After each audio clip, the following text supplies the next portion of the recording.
Hi, everybody, back with Quantum U this week. I hope you guys had a wonderful week. And how was your week, Ashley? It was great. It was busy, but living divine. It's never a dull moment. It's awesome. It really is. It really is. This week, we thought of a topic that really is also close to our hearts. And I'm sure you also had lots of clients speak to you about that, or you helped lots of clients in that sense. You know, the roles we play. And what is your understanding about the roles we play?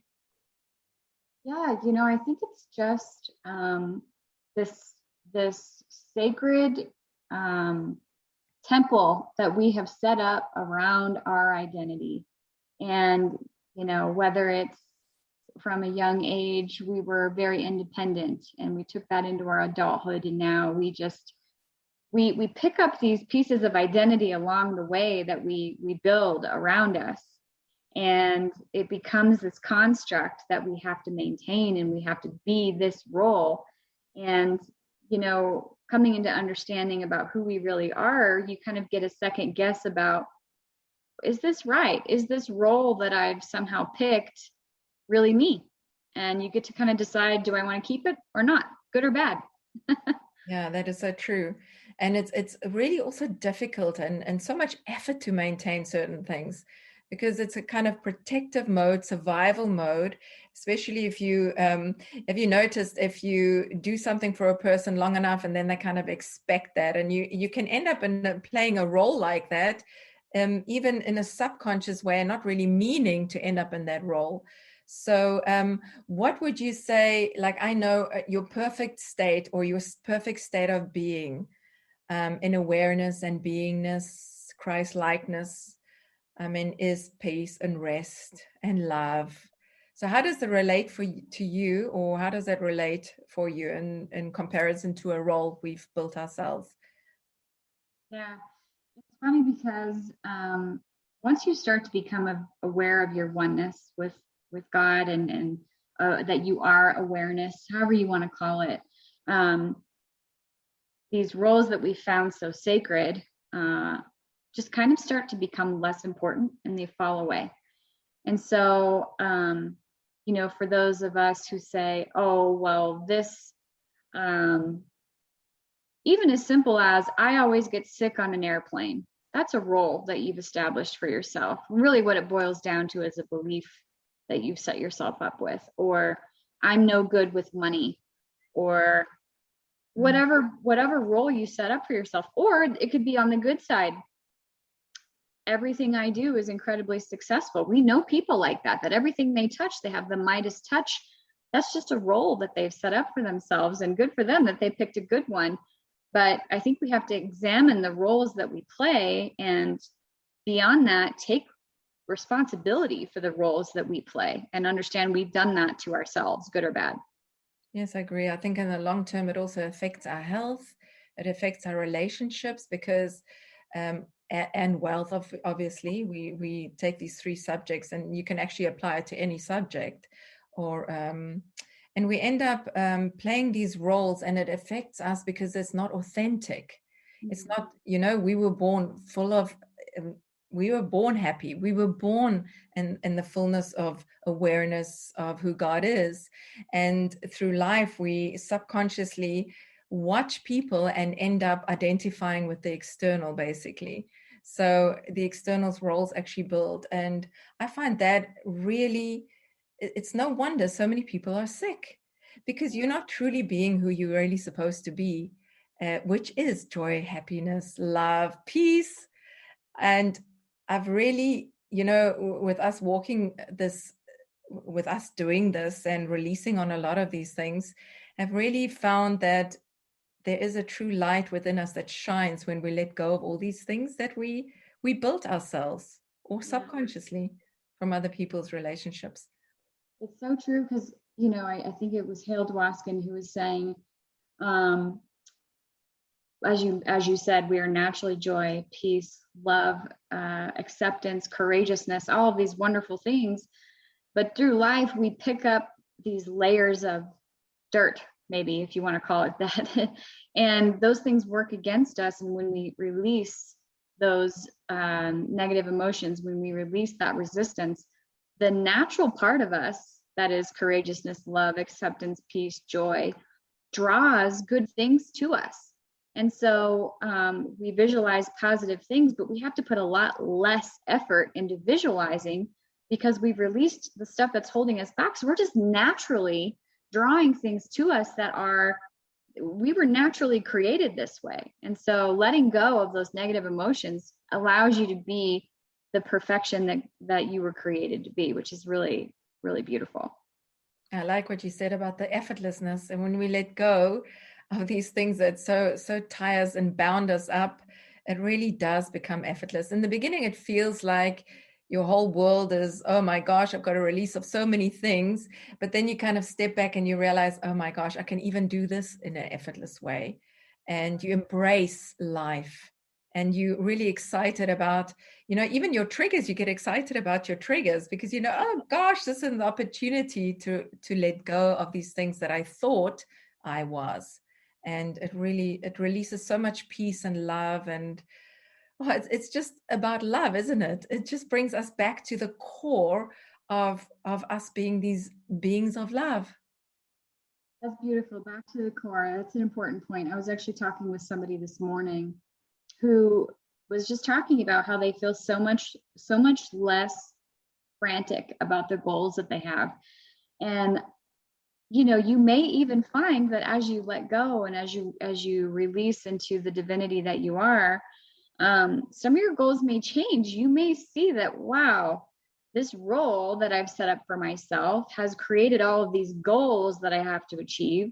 And once you let some of those things go, some of those goals may stick around. Some of them may just go away, that they may not be your goals. And it gets a lot more clear and a lot more back, like you said, to the core of who you are. And so you can just live in the flow of the present moment. It's just, it's so abundantly life-giving. Yeah, that's so important what you just said, because we as parents can so easily end up creating such an expectation in our children and demand certain things from them that is actually not even who they are. No. And I've seen of so much I had to let go of, letting them create their own destiny. Yeah. And not my destiny or my husband's destiny, yes. Or my grandparents' destiny. It's. I mean, we have a business, and none of our sons at this moment, for the now, is really interested. They kind of want to explore, and then for us to just release them into them exploring their own life, and maybe when they come back and they want to, carry on with their own or into our business, it's okay, and it's a freeing thing. But it's only when we want to free them up to be who they were born to be. It's funny when you release on yourself your expectations for others. It's funny how people seemingly change. It seems like you've changed them, but really you've just changed yourself. It's really quite strange. It is. It's so powerful. I was just doing a release the other day on just to prove this point. I had like the kids would bang the door, and I would get such a trauma response. I think I shared this with you, but just to explain to the audience that how much it affects what we do for ourselves. And when I did a release on it, not even understanding why it was there, I just released the trauma and the thoughts. Even the kids stopped banging the doors. I was shocked. It's just exactly what you were explaining. It's not like you try, but I was trying so hard to teach them not to bang the doors, and by just clearing up my issues or whatever was going on within me, they stopped doing it. They closed the doors now. It's profound. So funny. It just goes back to whatever we resist persists, right? Yes, that is so good. Absolutely. So it's so powerful. But that's why, speaking about this week, and it's such these nuggets that we apply then to our lives, and not get tied up with these things anymore. It just creates such freedom. Amazing. Yeah. And then you can look at the role you play with a little bit of humor, and you can see your role responding and reacting to things in certain ways. And it's okay.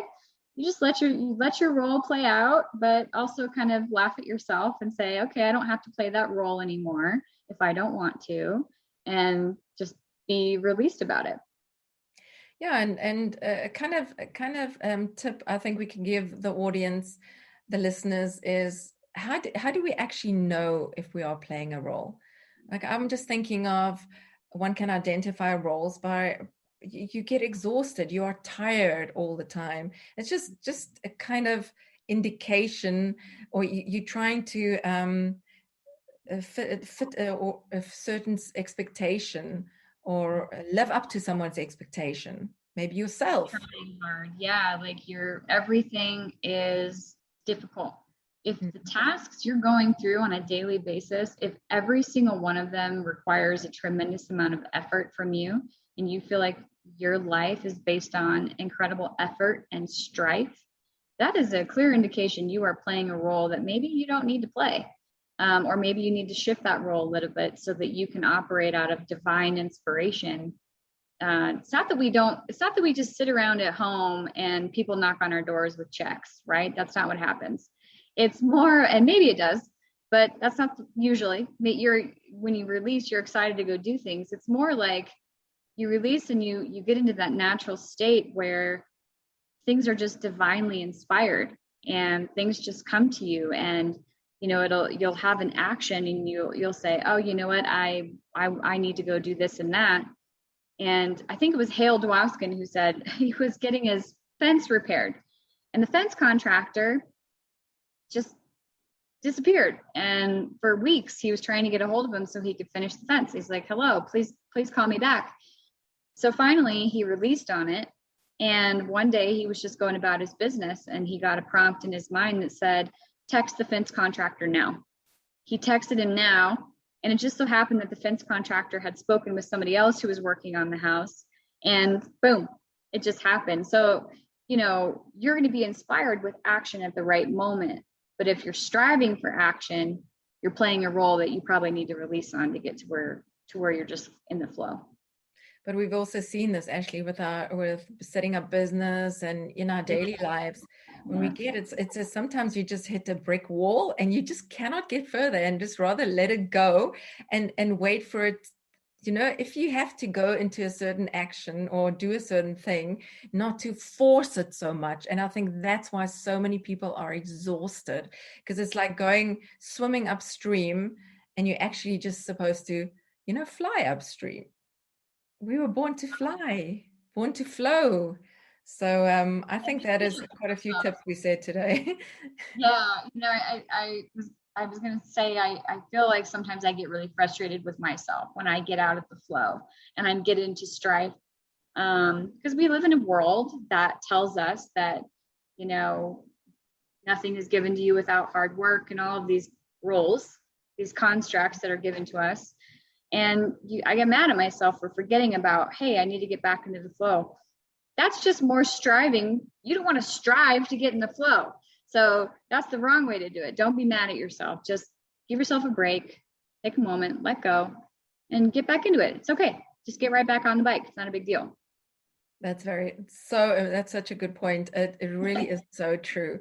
And I just, it's such good news, and us talking about it, just, you want this message to get out there, because we experience it ourselves. And as you said, it's not that we never do anything, but we learn so much how to do it out of effortlessness. And we notice, I think one becomes so aware of the things you're forcing, and then you kind of, it's like you're not identifying with that anymore. Okay, this is not the way to go, by pushing. So it's really good. It's really good. So we know how to step back and not play our roles, but to find who we really are. It's back to identity, isn't it? Yeah, identify with your oneness, with your awareness. And then the role that you need to play, if you need to play any, will come to you supernaturally. So it's really cool. Yes, it is. So with that, I thank you once again for our chat. It was so awesome, Ashley. I love doing this every week. And and you listeners, thank you for listening, and share these these episodes. If it touched your lives and you feel that you're growing, just share it with your friends and families. It would be great. Thank you all for joining us. We'll